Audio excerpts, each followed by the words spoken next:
Now to CBS4 Investigates. Headlines are filled with stories of violence, mass shootings, red flags ignored, and in many cases, it's tied to a crisis in the mental health care in this country.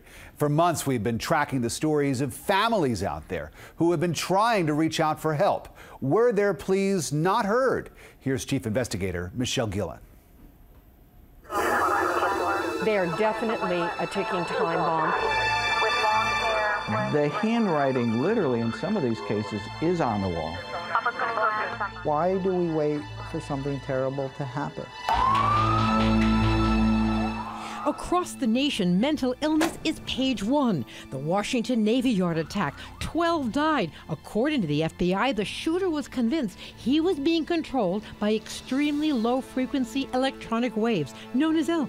Just weeks later, a Connecticut mom reportedly thinks the president's trying to communicate with her. She barges through barricades blocks from the White House and is killed by police. It's mayhem and all too personal for some South Florida families. He held on to me, and that's when he was asking me why did I want to shoot him and that I have a gun. This mother is talking about her son, who she says believed her iPhone was actually a gun. And I somehow got out of his grasp and ran through the door and called the cops. This is the story of a mother and her family. It's one of heartbreak and fear. Her other son says he first became alarmed when his brother began taping up windows in his room to block out messages he thought were being transmitted to his brain, covering light fixtures, smoke alarms. Because he believes cameras are in there. He also believes the dog's two eyes are cameras as well. The family turned to CBS4, desperate to find help for their loved one, who for the past 2 months has been bouncing in and out of mental health treatment facilities. They say he's become convinced the government has planted radio frequency chips in his teeth. Because he believes that he has 4 chips in his teeth, that they're tracking him. He is not alone, says Harley Stock, a criminal profiler and forensic psychologist whose studies often missed and ignored signs of mental illness. He reviewed with us these police photos from a different case that have never before been seen on television. If you walked into an apartment that had these drawings on the wall, the end of the world is near, the words kill, death, if you walked in there, what would you do? I'd do 2 things. I'd get out of there right away, and I would call the police.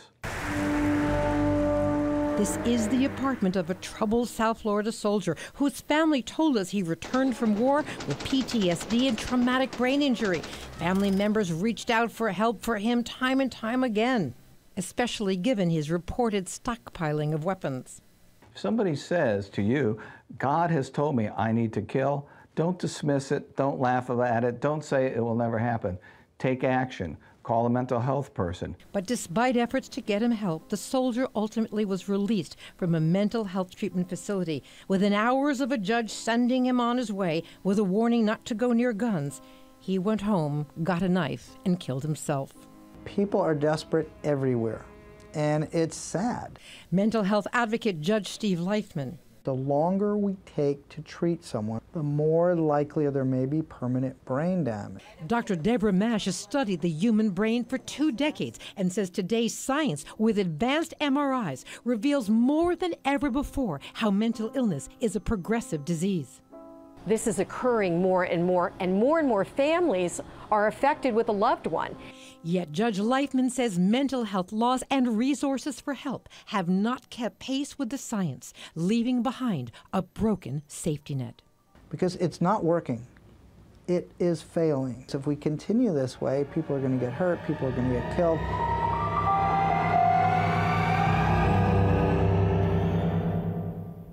In both local cases we touched on, at the center, 2 young men so very loved by their families. Judicial observers say help came too late for one young soldier, but all hoping it will come in time for another young man who deserves a best shot at health and opportunity.